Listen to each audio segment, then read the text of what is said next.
Hi guys! Flex ko lang yung isa sa mga sasakyan dito na nakita ko dito sa my school. Sino bang mag-aakala na made in China lang ang sasakyan na ito?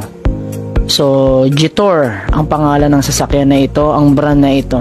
So, made in China lang siya, pero pag tiningnan ninyo, napaka-premium ang datingan. Parang grabe, high class talaga, pati yung loob. So makikita ninyo yung loob, para talagang luxury na sasakyan. Kaya wow, ang galing, parang upgraded ang mga sasakyan ng China ngayon. Kaya napakaganda at napakahusay ng gumawa. 5-seater siya at malaki. Ayan. So ganda, ganda sasakyan. Kahit China car lang siya, hindi mo siya mapagkakamalang China car sa sobrang premium niya. Matte ang kanyang kulay at yan, napakaganda. So yan lang. Bye!